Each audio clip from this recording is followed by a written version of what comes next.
Planning and Zoning Commission for the City of Apache Junction.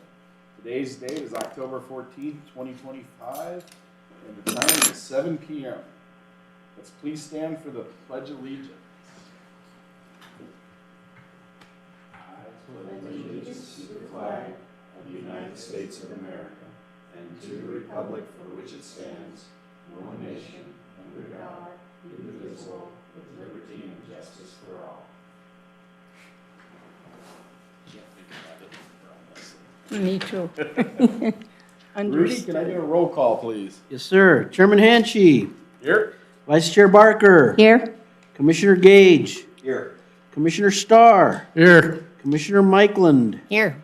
Commissioner Callan. Here. 6 present. We have a quorum, Mr. Chairman. Thank you, Rudy. We have a motion to approve the agenda and minutes. Mr. Chair, I move that the Planning and Zoning Commission accept the agenda as presented and approve the minutes from the August 26, 2025 regular meeting. Thank you. Do I have a second? Second. Rudy, I have a motion and a second. Can I please get a roll call? Commissioner Callan. Yes. Chairman Hanchey. Yes. Vice Chair Barker. Yes. Commissioner Gage. Yes. Commissioner Starr. Yes. Commissioner Mikeland. Yes. So moved, Mr. Chairman. Thank you, Rudy. There's one public hearing this evening, consideration of resolution number 25-28, approving conditional use permit case number P-25-49-CUP. A request for a 65-foot tall wireless communication tower. Erica? Good evening, commissioning members. My name is Erica Hernandez. I'm a planner on staff. This presentation is for a conditional use permit request for Cityswitch and Verizon Wireless, represented by Christine Tucker with Terra Consulting. Here we see that the subject site is located near the southeast corner of 29th Avenue and Idaho Road. The request is for a approval for a conditional use permit for the southeast portion right here of the parcel for a 65-foot tall faux mono-Elm wireless cell tower. Okay, now the parcel is zoned B1 PD. It is surrounded by Countryside RV Resort to the north, B1 PD to the east, the US 60 to the south, and B1 PD to the west. These two lots are vacant, by the way. Here's the proposed site plan. The proposed location is to the rear of the property. It will be at least to 300 feet from any residence. They are proposing an 8-foot CMU block wall around the subject site here, and a 10-foot wide utility easement right here, and a 20-foot wide access corridor to the right-of-way.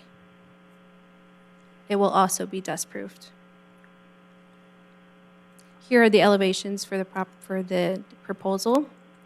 Now, a 65-foot wireless cell tower is allowed outright with a conditional use permit. The elm tree design with a full canopy is provided or proposed. The branches do allow concealment of the antennas and radios, and the co-location is proposed.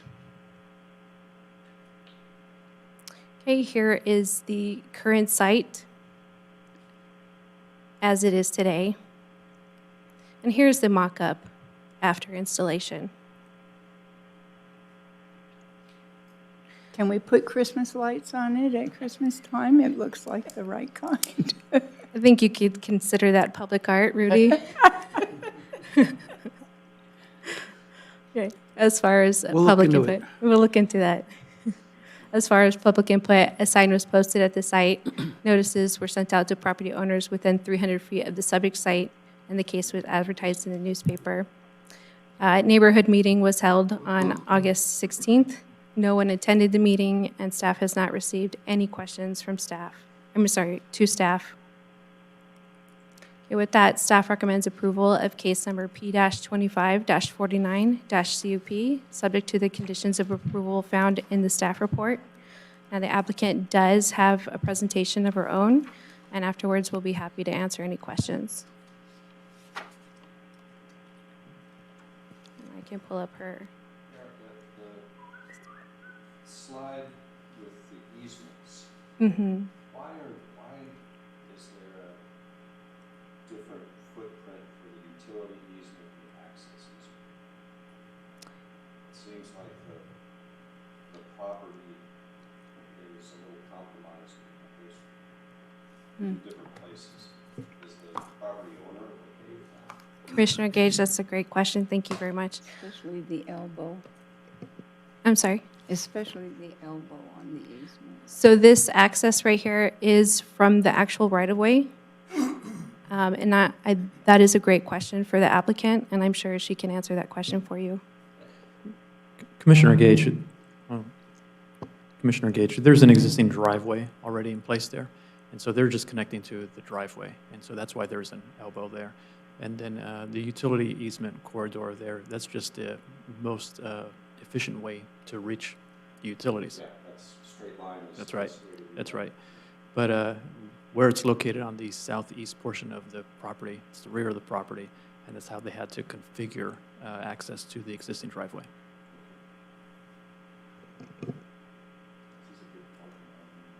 Yeah, I'm just, for For future future. use, somebody owns that property. And now we've got, and I would imagine there's a legal description of that thing. Sure, absolutely. Thank you, commissioners, for meeting me tonight. I appreciate your time. I'm Christine Tucker.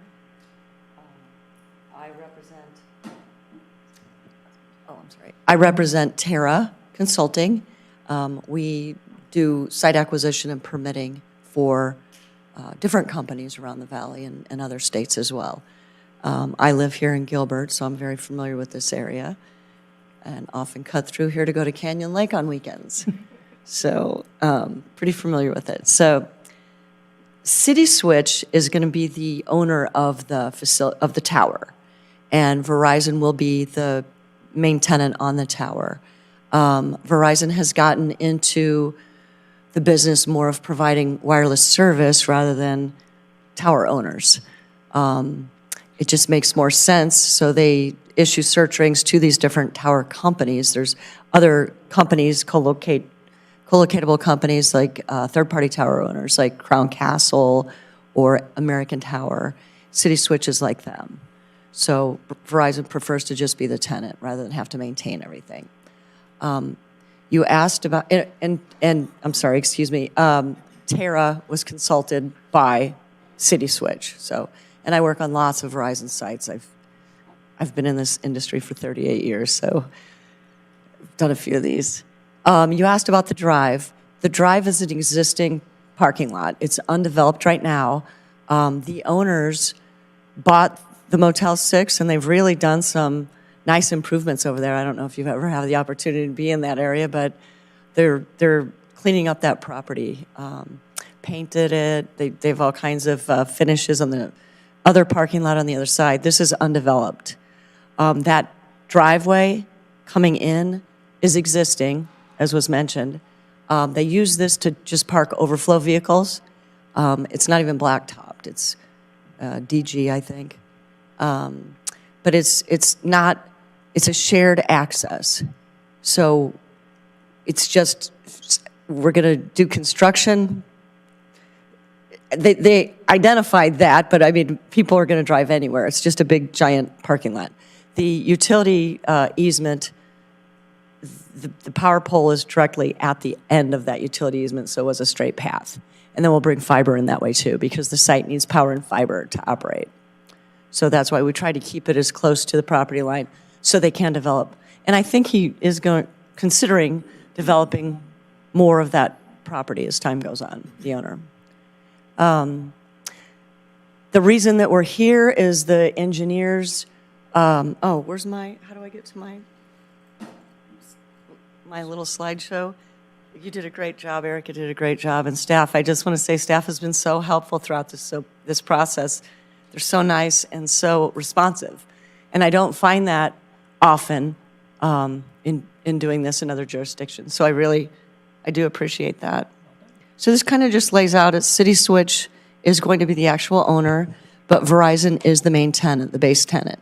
Like I said, Terra is the consultant. This slide shows the green circle is the engineer's search area. So I went out, I do a very thorough search because we try to find the least intrusive area to place this because we know that people don't want to see these. So I contacted 12 property owners, and of those 12, 3 property owners were interested. So, and they met setbacks for zoning. They're right by the highway. The gentleman that owns the parcel right next door, the lot is actually under development right now. I think it's called Charlie's Roofing. He was interested too, but we worked out a deal with the Motel 6, and it's more flat, and it just worked out better for everyone. But I had 3 interested parties and submitted all 3 of them to engineering, and they selected the Motel 6 lot as the best to meet all of their requirements. We did not see any other co-locatable opportunities. This red circle is a mile radius around our site. There was an AT&T tower just beyond the mile radius, and that was a little bit too far to meet the engineering objectives. And you already had this map up, and you already discussed this, but there were only 3 parcels that were within the 300-foot radius for public notification. And I did send a letter with elevations and a site plan to those 3 property owners with my name, an email address, and then I also put Thaint. Thaint was a project manager. She was so nice, assigned to us, and she's no longer here. But as far as I know, she never got a single call. I didn't get any calls or emails. And like Erica said, no one showed up at the meeting. Thaint did, though. So I got to know Thaint pretty well. We sat there for an hour. So you already saw the site plan. This is the lot. It's just all kind of gravel. So it's not really that we're marking off a specific drive with the elbow. It's just, they just drew that on there like that. Okay, but there will be somewhere a recorded utility easement for sure. Right, over here. But the access easements, you're not going to have. Separate, yeah. And like I said, I mean, the driveway cuts are right where we show it. And then there's berms with plantings, so it really couldn't have a straight path. That utility easement is really close to the property line, and we weren't impacting any existing shrubs or landscaping, because he did spend a lot of money putting all of his shrubs and stuff up by the road. And then you saw the elevation. The compound wall, it's a 60 by 60 leased area, and the compound wall will match the existing colors of the building. And then, yeah, so Erica had a really nice presentation. Maybe I'll hire her to do my presentations from now on. These are 2 views. This one is from the exit ramp on the Superstition Freeway heading west. And then this one is from across the street by the mobile home resort.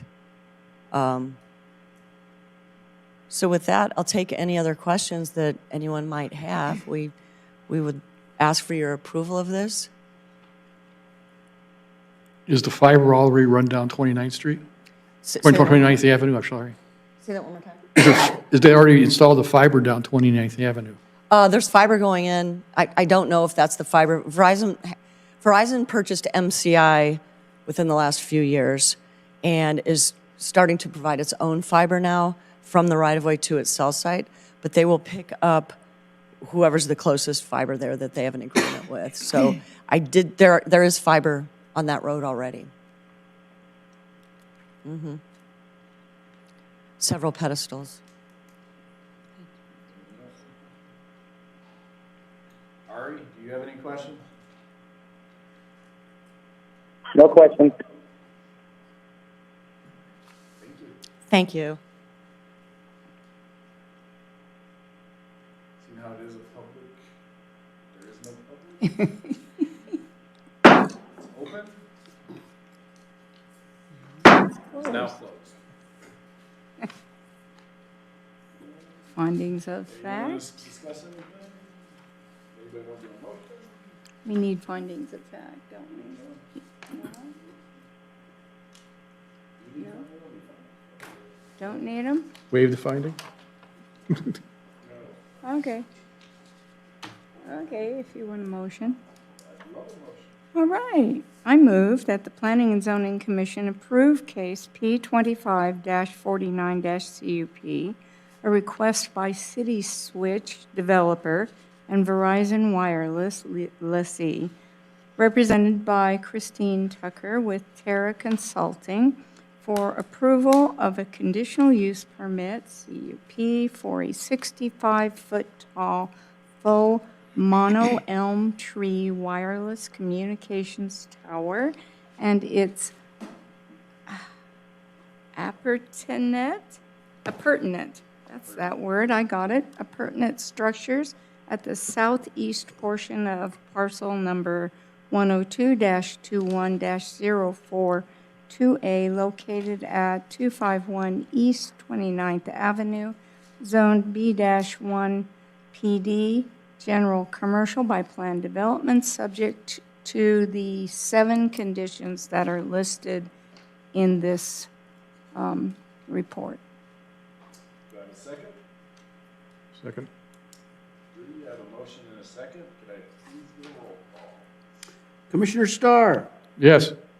Commissioner Gage, Yes. Vice Chair Barker, Yes. Chairman Hanchey, Yes. Commissioner Callan, Yes. Commissioner Mikeland. Yes. So moved, Mr. Chairman. This item is approved. If any audience member protests within the next 20 days, it'll go to council. Otherwise, your decision stands, Mr. Chairman. Thank you, Rudy. Yeah, there's no old business, there's no new business. Commission doesn't have anything. Rudy, do you have anything? Just a quick announcement, Mr. Chairman. Unfortunately, we are sad to report that both Kelsey and Thaint have moved on to greener pastures. Kelsey moved back to Chicago to be closer to her parents, and her husband got a job back there, so she did a lot of great work for us. We'll miss her. Thaint is moving to Japan. She's cool? got a job over there and an exciting future ahead of her. Certainly, we're sorry to see them go, but we move on. We are interviewing for a new entry-level planner next week to replace Thaint. And as of last Thursday, Sydney, the replacement for Kelsey, senior level, principal planner, level type planner, closed. So hopefully we'll be interviewing for a senior level planner probably within the next couple of weeks. So transitions and development services, and we'll have some new people on board soon. That's it, Mr. Chairman. Thank you, Rudy. Yeah, really, stay put. What about Erica? You two know we're all about it. All right. Do we have a motion? Do we have a motion to select the next meeting date? Yeah, probably do. At the end. Thank you. Mr. Chair, I move that the Planning and Zoning Commission hold a regular meeting on October 28, 2025 at 7 p.m. in the City Council chambers located at 300 East Superstition Boulevard. In the event there are no items to be brought forward to the commission, these meetings may be canceled. Notification of cancellation properly posted and commission notified by staff. Thank you, Vice Chair. Do I have a second? Second? Rudy, I have a motion and a second. Can I please get a roll call? Commissioner Gage, Yes. Commissioner Starr, Yes. Commissioner Mikeland, Yes. Commissioner Callan, Yes. Chairman Hanchey, Yes. Vice Chair Barker. Yes. So moved, Mr. Chairman. Thank you, Rudy. I now adjourn the meeting at 7:20 p.m.